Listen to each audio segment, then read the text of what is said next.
Hi అండి. Welcome to Gayatri's kitchen. ఈరోజు నేను సాఫ్ట్‌గా స్పాంజీలాగా ఉండే బనానా కేక్ చేసి చూపిస్తాను.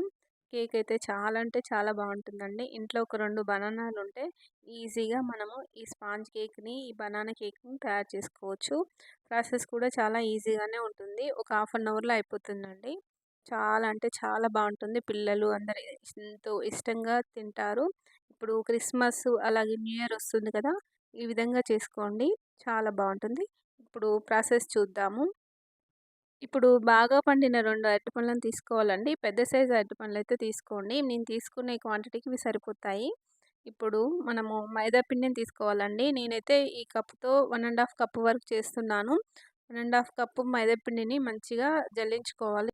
మనం ఇప్పుడు 1 ½ కప్ వరకు మైదా పిండిని తీసుకున్నట్టయితే, ఇదే కప్‌తో మనం మిగతావి కూడా తీసుకోవాలండి. అంటే మిగతా షుగరు, ఆయిలు, పాలు ఇవి తీసుకోవాలనమాట. అందుకని మనం కరెక్ట్‌గా మెజర్‌తో చేసుకోవాలి. అలా అయితేనే పర్ఫెక్ట్‌గా వస్తుంది ఈ కేకు.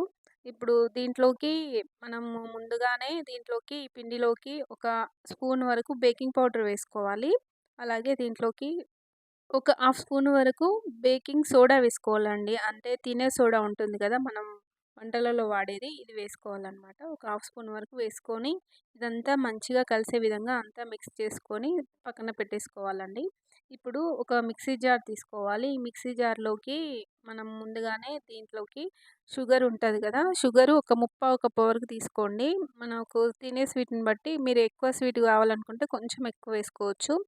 దీనికైతే నార్మల్ స్వీట్ అయితే బావుంటుందండి. బనానాస్ ఏస్తాం కాబట్టి. దీన్ని మెత్తని పౌడర్‌లో వచ్చే విధంగా ఇలా మిక్స్ చేసుకోవాలి. ఇలా మిక్స్ చేసుకున్న తర్వాత దీంట్లోకి ఒక 2 ఎగ్స్ వేసుకోవాలండి. ఎందుకంటే సాఫ్ట్‌గా మంచిగా వస్తుందనమాట కేకు. ఒకవేళ ఎగ్ వేసుకోకపోతే మాత్రం దీంట్లోకి మజ్జిగ ఏసుకోవాలండి. పెరుగు అనేది చిక్కటి పెరుగు ఒక పావు కప్పు వరకు వేసుకుంటే సరిపోతుంది. అలాగే దీంట్లోకి ఆయిల్ వేసుకోవాలి ముప్పావు కప్పు వరకు. మీరు ఆయిల్ వద్దనుకుంటే ఆయిల్ ప్లేస్‌లో నెయ్యి వేసుకోవచ్చండి.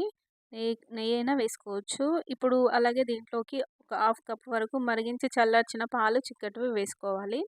ఇలా వేసుకొని మూత పెట్టి మంచిగా మళ్ళీ మిక్సీ చేసుకోవాలి. ఇలా చిక్కగా క్రీమీలా వస్తుంది. ఇలా చేసుకున్న తర్వాత మనము ఒక బౌల్‌లోకి తీసి పెట్టుకోవాలి ఈ మిక్చర్ అంతా. ఇప్పుడు ఇంకో మిక్సీ జార్‌లోకి బనానాను మంచిగా ఇలా సన్న సన్న ముక్కల్లా కట్ చేసి వేసుకోవాలండి. ఇది కూడా మొత్తం మళ్ళీ ఒకసారి మిక్సీ చేసుకోవాలి. లేదంటే మీరు వేరే ఫోర్క్ స్పూన్‌తోనైనా చేసుకోవచ్చు. కాపోతే ఈ విధంగా చేసుకుంటే మాత్రం ఈజీగా అయిపోతుందనమాట. వీటిని మిక్సీ జార్‌లో వేసుకొని మంచిగా ఒక్కోసారి మిక్సీ చేసుకుంటే ఈజీగా మంచిగా ఇలా వస్తుందండి క్రీమీలాగా. ఇప్పుడు ఇందాక మనం తీసుకున్న బౌల్‌లోకి ఈ బనానా పేస్ట్ కూడా అంతా వేసుకొని కలుపుకోవాలనమాట.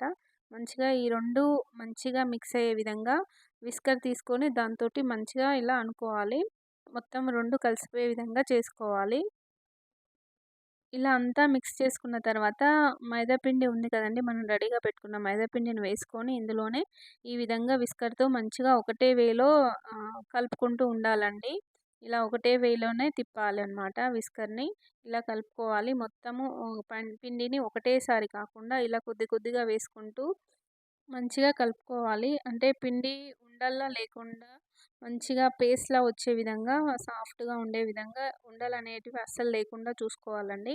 అలా వచ్చే విధంగా ఒక 5 మినిట్స్ పాటు ఇలా కలుపుకుంటూనే ఉండాలి. ఇలా విస్కర్‌తో ఇలా కలుపుకుంటూ ఉండండి. లేదంటే స్పాచులాతో అయినా మంచిగా కలుపుకోవచ్చు. ఈ విధంగా వస్తే సరిపోతుందండి. ఇలా ఉండాలి. టెక్స్చర్ అనేది ఇలా ఉండాలనమాట. సాఫ్ట్‌గా, క్రీమీగా ఇలా వస్తే సరిపోతుంది. ఇప్పుడు మనం కేక్ పాన్ తీసుకున్నాము. కేక్ పాన్‌కి ఆయిల్ అప్లై చేయాలండి. అలాగే బటర్ పేపర్ వేసుకోవాలి. బటర్ పేపర్ లేకుంటే మాత్రం మన ఇంట్లో వైట్ పేపర్ ఉంటుంది గదా! దానికి ఆయిల్ అప్లై చేస్తే బటర్ పేపర్ రెడీ అవుతుందండి. లేదంటే టెన్షన్ పడనవసరం లేదు. ఇలా ఆయిల్ అప్లై చేసుకొని ఇలా రౌండ్‌గా కట్ చేసుకొని దీంట్లో వేసుకోవాలి.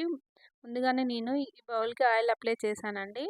మళ్ళీ తర్వాత బటర్ పేపర్ వేశాను. ఇప్పుడు మనం రెడీ చేసి పెట్టుకున్న ఈ కేక్ మిశ్రమం ఉంది గదా! ఇదంతా వేసుకోవాలి. మరీ ఎక్కువ వేసుకోవద్దండి. పైన ఇలా గ్యాప్ వచ్చేలా ఉంచుకోవాలి. నాకు మిగిలింది పిండి. నేను వీటిని కప్ కేక్స్ చేస్తాను. ఈ విధంగా అంతా ఏమన్నా బబుల్స్ ఉంటే లేకుండా చూసుకొని నీట్‌గా అనుకోవాలనమాట.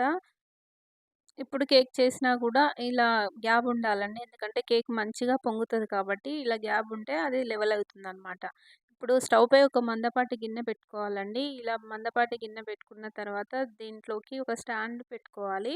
స్టాండ్ పెట్టి మూత పెట్టి ఒక 30 మినిట్స్ వరకు అట్‌లీస్ట్ 20 మినిట్స్ అయినా ప్రీహీట్ చేసుకోవాలి మీడియం ఫ్లేమ్‌లో.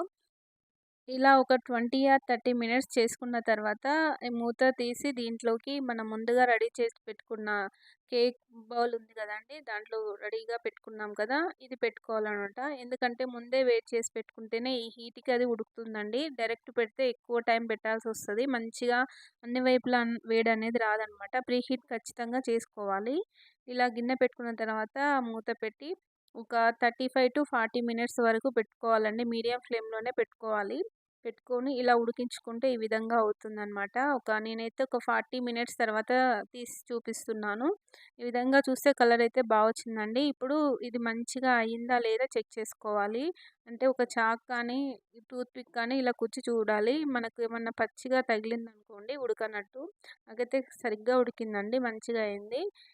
సరిగ్గా ఉడకకపోతే మాత్రం ఇంకొక 5 మినిట్స్ అలా ఉడికించుకోవాలి. మొత్తం కేకు రెడీ అయిన తర్వాత దీన్ని ఒక పక్కకు తీసి పెట్టుకొని ఒక 15 మినిట్స్ వరకు ఆగాలండి. ఇలా చాక్‌తో సైడ్స్ కట్ చేసుకొని ఒక ప్లేట్ ఈ విధంగా రివర్స్‌లో పెట్టుకొని ఇలా బోర్లించుకుంటే కేక్ అనేది ఇలా వస్తుంది. దీనిపై ఉన్న బటర్ పేపర్ తీసేసుకోవాలి. అంతేనండి. ఎంతో సూపర్‌గా వచ్చింది కదా! కలర్ కూడా చాలా బాగుంది. మంచిగా కేక్ అనేది రెడీ అయింది. ఈ విధంగా వస్తే సరిపోతుందనమాట. ఇప్పుడు దీన్ని పీసెస్‌లా కట్ చేసుకోవడమే. ఎంతో టేస్టీగా ఉండే బనానా స్పాంజ్ కేక్ అయితే రెడీ అయిందండి. చాలా అంటే చాలా బావుంటుంది. టేస్ట్ కూడా చాలా సూపర్‌గా ఉంటుందనమాట. స్పాంజ్‌లా వస్తుంది. చూసారు కదా ఎంత బావుందో. నేనైతే 15 మినిట్స్‌లోనే తీసానండి. నాకైతే తినాలనిపిస్తుంది. చాలా బావుంది కేక్ అయితే. ఇందాక మనం కేకు పిండి మిగిలింది కదండీ! దాంతో నేను కప్ కేక్స్ చేస్తున్నాను. ఈ ప్రీహీట్ చేసి అంటే నేను ముందు కేక్ చేశాను కదా! అదే బౌల్‌లో ఈ విధంగా వెంటనే పెట్టేసుకున్నానండి. వీటిపై మాత్రము చాకో చిప్స్ వేసుకోవాలి. మనకు దగ్గర చాకో చిప్స్ లేకపోతే మాత్రం మన డైరీ మిల్క్ కానీ ఏదైనా చాక్లెట్ ఉంటే ఇలా పీసెస్‌లాగా కట్ చేసి వేసుకోండి. చాకో చిప్స్ లేకున్నా గూడా చాలా బావుంటుంది. పిల్లలకైతే చాలా ఇష్టం కదా! ఇలా చాకో చిప్స్ ఏస్తే నేనిప్పుడు వీటిపై వేస్తున్నాననమాట. ఇలా వేసుకొని చేసుకుంటే మంచిగా చాలా టేస్టీగా ఉంటుందండి. ఈ విధంగానే మనం ఇందాక చేసుకున్న విధంగానే ఇలా చేసుకోవాలి. అంతేనండి. ఒక 30 మినిట్స్‌లో ఇవైతే రెడీ అయ్యాయి. చాలా బాగున్నాయి. మీడియం ఫ్లేమ్‌లోనే వీటిని కూడా చేసుకోవాలనమాట. చూసారు కదా! కప్ కేక్స్ అయితే చాలా అంటే చాలా బాగున్నాయి. చాలా ఇష్టంగా తింటారు పిల్లలు కూడా. ఈ విధంగా 2 రకాల కేక్స్ అనేది రెడీ చేసుకోవచ్చు. మీకు ఈ వీడియో గనుక నచ్చినట్లయితే ప్లీజ్ లైక్ చేయండి, షేర్ చేయండి. అలాగే సబ్స్క్రైబ్ చేసుకోకుండా చూసేవాళ్ళు ఖచ్చితంగా సబ్స్క్రైబ్ చేసుకొని చూడండి. Thank you for watching Gayatri's kitchen.